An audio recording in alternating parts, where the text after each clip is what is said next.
नमस्कार, जोहार Jharkhand. DD dialogue की इस कड़ी में आपका एक बार फिर स्वागत है। और रांची में हम हैं, झारखंड विधानसभा चुनाव की बात कर रहे हैं। और इस वक्त हमारे साथ झारखंड के एक कद्दावर नेता इस वक्त हमारे साथ हैं, जो झारखंड में बताएंगे कि झारखंड की राजनीति जो है कैसे किस दिशा में जा रही है। और बीजेपी जो एक बार फिर से सत्ता में आने की, सत्ता में वापसी की कोशिशें कर रही है, वो वापसी कितनी कामयाब होते दिख रही है। हमारे साथ अर्जुन मुंडा जी हैं। अर्जुन मुंडा जी जो है झारखंड के पूर्व मुख्यमंत्री हैं, पूर्व केंद्रीय मंत्री हैं, झारखंड का बड़ा नाम है, कद्दावर नेता हैं। बहुत बहुत शुक्रिया अर्जुन मुंडा जी। लगातार आप चुनाव प्रचार के बीच में हैं, जमशेदपुर से सीधा हमारे मंच पर आ रहे हैं। आपका बहुत बहुत आभार। बहुत धन्यवाद। क्या हवा चल रही है? आप जब जमशेदपुर यहां रांची तक और पूरे झारखंड में घूम रहे हैं, क्या हवा चल रही है इस बार? देखिए, इस समय झारखंड में लोगों के मन में यही एक भविष्य को लेकर कि इस समय की जो सरकार है और इस समय की जो नीतियां एक तरीके से राज्य के जनता के प्रगति में इस तरीके से उलझ के रह गई है कि लोग उससे मुक्ति चाहते हैं। वो चाहते हैं कि झारखंड के भविष्य को लेकर न केवल वर्तमान में बल्कि भविष्य की योजनाओं में, भविष्य के कार्यक्रमों में वो सारी बातें निहित हो जिस उद्देश्य के साथ इस झारखंड का सृजन हुआ है।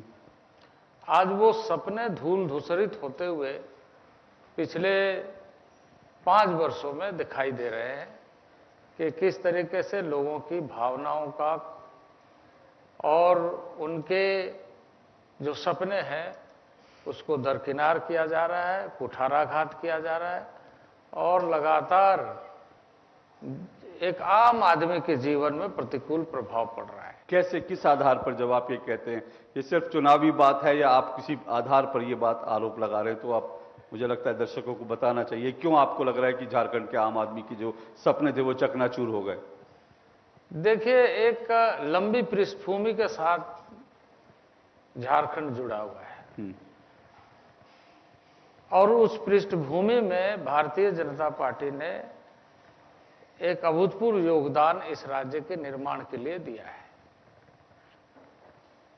यदि आप लंबे कालखंड को देखें तो बड़े उथल पुथल के साथ, जिसको आप कह सकते हैं कि झारखंड एक आंदोलन, बिल्कुल, और लोग हमेशा आंदोलित रहे,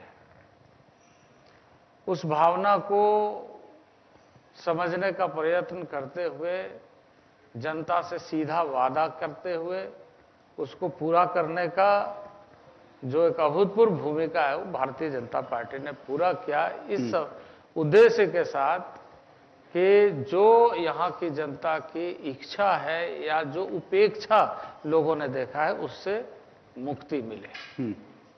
पर आज आप देख लीजिए, इस समय आप देख लीजिए कि झारखंड में किस तरीके से वो सारी चीजें, एक तरीके से ये कहिए कि वो लोग आ गए हैं जो इससे कोई वास्ता नहीं रखते हैं, जिन्हें इस बात का अनुभव नहीं है कि इसकी पृष्ठभूमि क्या है। आप झारखंड निर्माण के संघर्ष की बात कर रहे हैं। संघर्ष की भी बात कर रहा हूं और साथ ही साथ पिछले दशकों में किस तरीके से उथल पुथल, कहने का मतलब यह है कि लोगों ने इसे अपने स्वार्थ में, सत्ता के लिए इस्तेमाल किया। क्योंकि ये राज्य ऐसा नहीं है कि 2000 के पहले भी कई अवसर मिले कि ये राज्य बन सकता था, लेकिन यहाँ की भावनाओं को समझने का प्रयत्न किसी ने नहीं किया और इसलिए राज्य नहीं बना। और उस समय इस तरह की स्थिति बनी कि राज्य बनते बनते रह गया और कई तरह के राजनीतिक साजिश का शिकार झारखंड के क्षेत्र के लोग भी हुए और इसे एक तरीके से रौंदने का काम इसलिए हुआ क्योंकि यहाँ के संसाधनों में जो खेलने का लोगों का एक लंबे कालखंड तक एक बना हुआ एक संस्कृति था। तो संस्कृति ये कहिए कि एक आदत बनी हुई थी कि वो बना रहना चाहिए। उसी ढंग से लोगों ने बदस्तूर जारी रखने का कोशिश किया और राज्य बनने नहीं दिया। क्या इसीलिए आप रोटी बेटी माटी बचाने की बात कर रहे हैं? क्योंकि इस बार चुनाव में बीजेपी इस नारे के साथ है, रोटी बेटी माटी बचाने की। नहीं, देखिए ये बात रोटी बेटी और माटी का, क्योंकि बहुत बड़ा सवाल आज झारखंड में, झारखंड का एक बड़ा भाग संवैधानिक दृष्टि से बहुत महत्व रखता है अनुसूचित क्षेत्र के रूप में। यहाँ के अनुसूचित क्षेत्र में डेमोग्राफी एक बहुत महत्वपूर्ण पक्ष होता है कि वहाँ के डेमोग्राफी में, क्योंकि अनुसूचित क्षेत्र क्यों कहा गया है, आप अगर 1946 से 48 के डिबेट को देखें कि अनुसूचित क्षेत्र में इसको कैसे बनाया गया है, तब आपको यह ध्यान में आएगा कि यहाँ के लोगों के जीवन पद्धति, रहन सहन, आम आदमी के एक सरल जो एक प्राकृतिक जीवन है वो बना रहना चाहिए। उसको आजादी के बाद जो हुआ, लेकिन राज्य बनने के बाद यदि आप देखें इन 5 वर्षों में, तो पूरी तरीके से झारखंड का एक डेमोग्राफिक नया सीन क्रिएट हो रहा है, एक नया प्रॉब्लम के तरफ जा रहा है। क्या प्रॉब्लम है? क्या क्या खतरा? आप किसी खतरे की तरफ इशारा कर रहे हैं? आप जैसे यहाँ पर शेड्यूल्ड एरिया जिसे हम कहते हैं, 5th शेड्यूल्ड एरिया जिसे कहते हैं, वहाँ पर आप संथाल परगना में आप यदि जाए तो वहाँ पर सबसे महत्वपूर्ण पक्ष है कि उसकी जमीन को सुरक्षित रखना। अब जमीन को सुरक्षित रखने के लिए वहाँ कानून बने। अब आप देखिए उस कानून को किस तरीके से लोग ताक में रह करके कोशिश कर रहे हैं, या और भी कई क्षेत्र में कि घुसपैठी हमारे यहाँ आते, वो वहाँ के बहनों के साथ विवाह करते, फिर उनके नाम से जमीन लेकर के वो अपने लिए जमीन क्रय कर लेते हैं। और ये भारी संख्या में हो रहा है। फिर क्योंकि जैसे जो निचले स्तर का जो महत्वपूर्ण पिलर है डेमोक्रेसी का, पंचायत के चुनाव में, जिला परिषद के चुनाव में, ऐसे कई स्थानों पर आप देखेंगे कि एक तरफ संवैधानिक अधिकारों का कि उसको चुनाव लड़ा करके, दूसरा उसको विवाह करके उसके नाम से जमीन लेने का, यानी जमीन भी ले रहा है, बेटी के साथ में भी अन्याय हो रहा है, और वहां की आबादी डेमोग्राफी भी बदल रही है। लेकिन ये जो मुद्दा, ये जो चीजें हैं, ये संवैधानिक तरीके से जिसको ये सुनिश्चित करने के लिए कहा गया कि ये इस एरिया में इस तरह का किसी तरीके से बदलाव नहीं होना चाहिए, एक इनडायरेक्ट वे में बदलाव करके उसको इस समय की सरकार का पोषण। यानी आप कह रहे हैं कि उस एरिया में संविधान खतरे में है? अगर ये कहें तो कोई अतिशयोक्ति नहीं है कि ये एक तरीके से संवैधानिक प्रावधानों का या संवैधानिक व्यवस्था पर प्रहार हो रहा है, और इस प्रहार से देश में भी, जनजाति समाज में भी और उन क्षेत्रों में भी भारी नुकसान। लेकिन अर्जुन मुंडा जी, जब आप ये कहते हैं तो सवाल ये उठता है, लोग भी ये कहते हैं कि वे पिछले 5 साल में थोड़ी सब कुछ हो गया। आप राज्य के मुख्यमंत्री रहे हैं, केंद्र में मंत्री रहे हैं, और पिछले 10 साल से तो केंद्र में भी आपकी सरकार है। तो क्या आपको लगता है 5 साल में ही ये सब कुछ बदल गया, 5 साल में ये सब आ गए, 5 साल में ही बच गया? आप लोगों की भी तो कुछ भूमिका होगी जो पहले यहां पर शासन कर चुके हैं। देखिए, इन सारे चीजों में पहले, क्योंकि 30 साल तक तो पंचायत चुनाव हुआ ही नहीं था अविभाजित बिहार में। जब मैं मुख्यमंत्री था तो मैंने डेमोक्रेटिक पिलर को मजबूत करने के लिए पंचायत चुनाव, ताकि निचले जो इकाई है वो मजबूत हो, और इसलिए पंचायत चुनाव कराया। और पंचायत चुनाव में उस समय बहुत अच्छे ढंग से इस तरह की स्थिति नहीं थी। उस समय लोग सामान्य रूप से पंचायत चुनाव में भाग ले, लेकिन लोगों ने देखा कि ये एंट्री करने का बहुत अच्छा तरीका है, इसमें दोनों तरह की फायदे हैं, और इसलिए इसको एक हथियार बनाने का काम किया। और कई गांव में डेमोग्राफी पूरी तरीके से बदल गई है।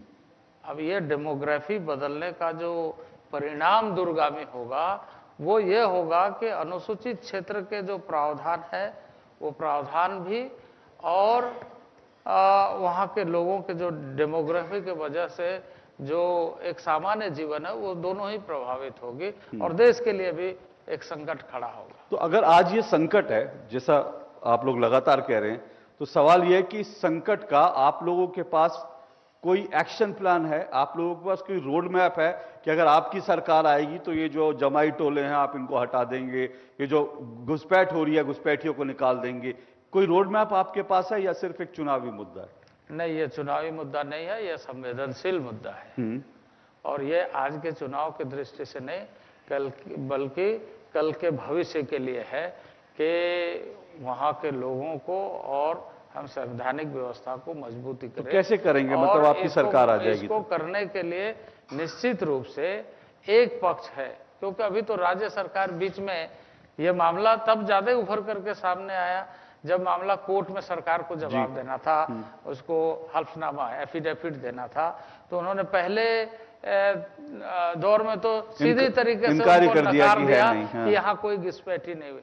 लेकिन जब डेटा एनालिसिस करके सामने बातें आई तो देखा कि यार गांव के गांव में काफी बदलाव हुआ है। तो इसलिए अब ये मुद्दा नहीं है, बल्कि ये एक संवेदनशील मामला है जिसका समाधान भविष्य के लिए, भविष्य की पीढ़ी के लिए, और उस क्षेत्र ही नहीं बल्कि देश के लिए। सर मैं वही पूछ रहा हूँ, समाधान कैसे होगा? आप लोगों का क्या रोडमैप है? निश्चित रूप से इस बात को ध्यान में रखते हुए कि जितने भी सेंसस डेटा है उसका एनालिसिस करते हुए उनकी पहचान की जाएगी, और पहचान करने के बाद यह सुनिश्चित किया जाएगा कि उस पर रोक लगे, और ऐसे चीजों में हम उस क्षेत्र के लिए या ऐसे मामलों के लिए एक ऐसा, क्योंकि उसमें पंचायत से लेकर के जिला तक में इसका मैनेजमेंट का, जिसको हम कहते हैं कि जिसको हम 5वीं अनुसूची में ट्राइबल एडमिनिस्ट्रेशन कहते हैं, जनजातीय प्रशासन कहते हैं। तो जनजातीय प्रशासन को सशक्त बनाएंगे कि जनजातीय प्रशासन में ऐसे चीजों का कहीं भी घुसपैठ ना हो, और घुसपैठियों को खदेड़ेंगे, क्योंकि हेमंत बिश्व शर्मा कहते हैं कि लात मार के घुसपैठियों को निकालेंगे। देखिए, कानून अपने आप में इतना सशक्त है तो हम उस कानून का उपयोग करेंगे। कानून ये इजाजत नहीं देता है कि कोई घुसपैठी आकर के ऐसे चीजों में इस तरीके से हमें नुकसान पहुंचाए। तो सारे व्यवस्था उसके किए जाएंगे, और उसके लिए भारत सरकार के साथ, भारत सरकार के, क्योंकि ये बॉर्डर इलाका है, बहुत नजदीक है, 12 किलोमीटर बांग्लादेश है, तो भारत सरकार का एक भूमिका। और यह तभी हो सकता है कि जब राज्य सरकार ऐसे मामले पर संवेदनशील होकर के देखे।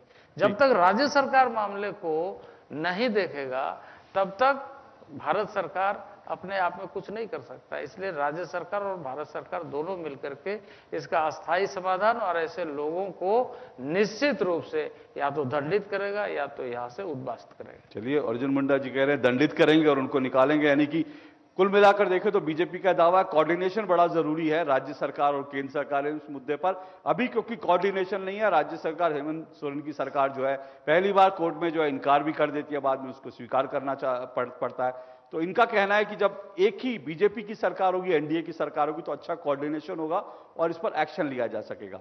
मैं आऊंगा, पूछूंगा अर्जुन मुंडा जी से, इन चुनावों में अर्जुन मुंडा जी कहां हैं, अर्जुन की निशाने पर जो है अर्जुन की आंख जो है वो कहां पर है, वह पूछूंगा इस छोटे से ब्रेक के बाद।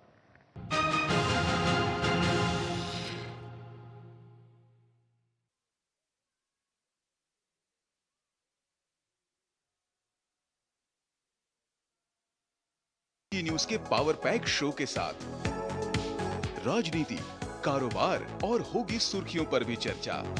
अखबारों की हेडलाइंस, खेल, सिनेमा सहित मिलेगी संपूर्ण खबर।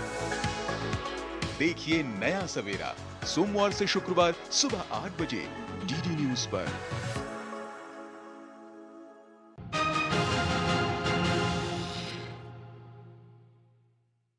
एक बार फिर आपका स्वागत है और हम झारखंड में हैं, बात कर रहे हैं झारखंड विधानसभा चुनाव की। अर्जुन मुंडा जी राज्य के कद्दावर नेता हैं और इस वक्त हमारे साथ है अर्जुन मुंडा जी। अर्जुन को तो मछली की आंख दिखती थी, आपको इस चुनाव में महाभारत में ये भी महाभारत ही है, झारखंड का महाभारत है। तो आपका निशाना इस वक्त क्या है, क्योंकि आप बड़े नेता है, कद्दावर नेता है, इन चुनाव में आपकी भूमिका क्या है? देखिए, सबसे पहला उद्देश्य तो यह है कि राज्य संस्थागत तरीके से आगे बढ़े, पॉलिसी पैरालाइसिस ना हो और अस्पष्टता हो। इसके लिए भारतीय जनता पार्टी के नेतृत्व में राज्य में सरकार बने। ठीक, भारतीय जनता पार्टी के नेतृत्व में राज्य में सरकार बनने से अस्पष्टता आएगी और ऐसे मामले में, जिन मामलों में एक तरीके से उलझन और उलझता हुआ दिख रहा है, उसका समाधान होगा। राज्य में एक सरल जनजीवन है जिसे कोई मतलब नहीं है, उन्हें सिर्फ इतना मतलब है कि हमारे जो नैसर्गिक जीवन है उस पर कोई हस्तक्षेप ना हो। ठीक है, तो उसको व्यवस्थित किया जाएगा।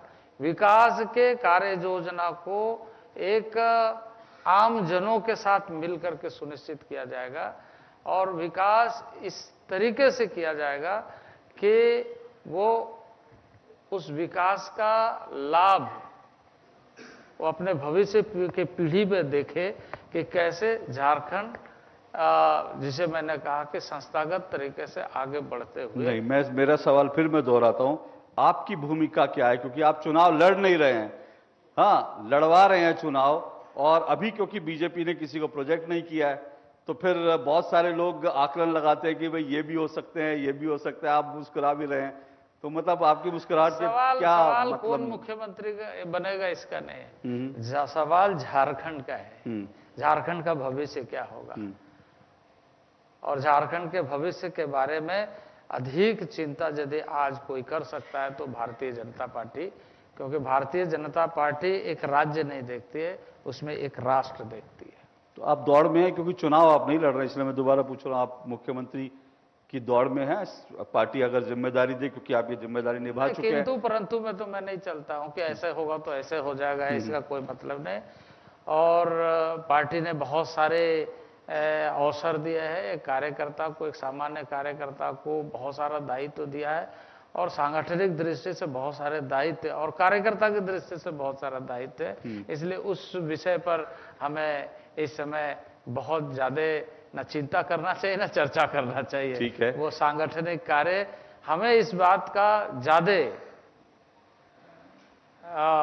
परिश्रम भी करना है और इसका परिणाम भी लेकर के आना है कि झारखंड सुव्यवस्थित हो और झारखंड की जो प्राकृतिक व्यवस्था है, नैसर्गिक जीवन है, वो अच्छे ढंग से इकोलॉजिकल बैलेंस के साथ आगे बढ़े। ठीक, मेरा अगला सवाल ये है अर्जुन मुंडा जी, आप लोग क्योंकि मैं बता दूं अर्जुन मुंडा जी की पत्नी जो हैं वो चुनाव लड़ रही हैं, विधानसभा चुनाव लड़ रही हैं। बीजेपी परिवारवाद कहती है, कांग्रेस पर, दूसरी पार्टियों पर आरोप लगाती है। इस बार लाइन से जो है नेताओं की पत्नियां, नेताओं की बहुएं, वो सब चुनाव मैदान में उतरी है। तो ये परिवारवाद, लोग कहते हैं ये परिवारवाद नहीं होता।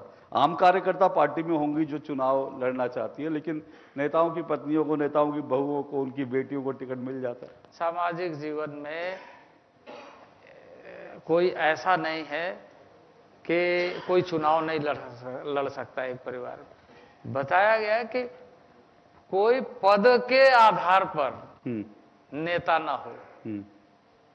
लीडर तो, नेता तो हर कोई हो सकता है, लेकिन पद के आधार पर नहीं होना चाहिए, कार्यकर्ता के आधार पर होना चाहिए। और यहां पद के आधार पर प्रधानमंत्री का बेटा प्रधानमंत्री होगा। ये जो परिवारवाद है, ये देश के सामने सवाल है। लोग कहते हैं कि भाई आपने एक आदिवासी नेता को जेल में डाल दिया, उसके कारण जो है आदिवासी समाज में थोड़ा सा एक सहानुभूति मिल गई, और लोग कह रहे हैं भाई ऐसा गुरुजी के बेटे के साथ ऐसा किया। तो आपको लगता है ये चुनाव में कोई मुद्दा बन रहा है लोगों को? ये कोशिश जरूर होती है, हो रही है कि उसको हम मुद्दा बनाएं, लेकिन असल मुद्दा तो यह है कि यह राज्य का सृजन क्या करप्शन के लिए बना है? राज्य का निर्माण उन आकांक्षाओं को प्राथमिकता देना है या ऐसे भ्रष्टाचार से घिरा हुआ झारखंड होना चाहिए? तो स्वाभाविक रूप से आज सवाल इस बात का है, क्योंकि कई जगह में आप देखिए भारी संख्या में आदिवासियों के जमीनें लूटी जा रही है और उसको संरक्षण मिल रहा है, माफिया तत्व हावी हो रहे हैं, और जैसे मैंने शुरू में कहा कि बहुत जगह तो और कई तरीके से, और आप यदि देखें तो प्रशासनिक तंत्र एक तरीके से लचर हो गई है, और विधि व्यवस्था पर बड़ा प्रश्न है झारखंड में। हमारी बहनें सुरक्षित नहीं है, और कई इस तरह के मुद्दे हैं जिसके कारण भारी पैमाने पर वैकेंसियां हैं। अब मॉडल कॉलेज है, उसमें मात्र 3 शिक्षक है, प्रोफेसर है, ठीक, और शिक्षकों की कमी है, लेक्चरर्स की कमी है, प्रोफेसर्स की कमी है। तो आप एजुकेशन को कैसे देखना चाहते हैं? हेल्थ सिस्टम आप देखिए, सब सेंटर, CSC PSC में कोई स्टाफ नहीं है, चिकित्सक नहीं है, पैरा स्टाफ नहीं है, ये तो हेल्थ सिस्टम को कैसे देख रहे हैं? ठीक, एक आखिरी सवाल। पिछली बार आप लोगों ने कहा था अब की बार 65 पार 25 पे सिमट गए थे आप लोग, इस बार क्या लगता है कितना का दावा आप कर रहे हैं? देखिए, पूर्ण बहुमत के साथ सरकार बनेगी। झारखंड की जनता अब ये सुनिश्चित करने के लिए व्याकुल है कि अब राज्य में गुड गवर्नेंस होना चाहिए। ठीक, व्यवस्था एक जिस तरीके से कन्वेयर बेल्ट में किसी वस्तु को रखने से पहुंच जाता है, उसी तरीके से सिस्टम काम करना चाहिए। आज पंचायत डिफंक्ट है, पंचायत समितियां डिफंक्ट है, डिस्ट्रिक्ट काउंसिल्स डिफंक्ट है, और जो अर्बन एरिया में अब इलेक्शन ड्यू होने के बाद इलेक्शन नहीं करा पाई है सरकार। तो 30 साल पहले 30 साल के बाद हमने चुनाव करा दिया, सारी चुनाव हमने करा दिया, लेकिन ये सरकार अब फिर से पैरालाइज कर रही है सारे सिस्टम को, क्योंकि सिर्फ विधानसभा ही सब चीज को नहीं कर सकता है, क्योंकि नीचे से जब योजना यानी प्लानिंग नहीं होगा। अब ग्राम सभा का जो संवैधानिक अधिकार है वो उससे ग्राम सभा बिल्कुल अछूता है। उसी तरीके से जो नैसर्गिक जीवन की, जो प्राकृतिक जीवन की जो व्यवस्था है कि सामुदायिक तरीके से वनों का प्रबंधन का अधिकार हर गांव को मिलना चाहिए, वो संविधान और नियम कहता है, पर राज्य में उसमें फिसड्डी है। बल्कि आज भी सुदूरवर्ती क्षेत्र में अधिकार देने के बजाय उसके ऊपर में कार्रवाई की जा रही है और उसको एक तरीके से टॉर्चर किया जा रहा है। ठीक, तो चलिए उम्मीद करते हैं कि आप दावा कर रहे हैं कि आपकी बहुमत की सरकार बनेगी, और जो राज्य की गाड़ी पटरी से उतर गई है, 24 साल हो गए राज्य को बने हुए, और अर्जुन मुंडा जी का दावा है कि विकास चल रहा था लेकिन गाड़ी पटरी से उतर गई है, और अगर बीजेपी एक बार फिर से आएगी तो गाड़ी पटरी पर आएगी। अर्जुन मुंडा जी की भूमिका क्या होगी हम नहीं जानते, उसके लिए फिलहाल इंतजार करना पड़ेगा। फिलहाल तो चुनाव नतीजों का भी इंतजार करना पड़ेगा, लेकिन चुनाव नतीजों से पहले आपको वोट जरूर करना है। 13 तारीख 13 नवंबर को मतदान है, तो मतदान जरूर कीजिएगा। बहुत बहुत शुक्रिया अर्जुन मुंडा जी, आप आए हमारे। बहुत धन्यवाद। नमस्कार। नमस्कार।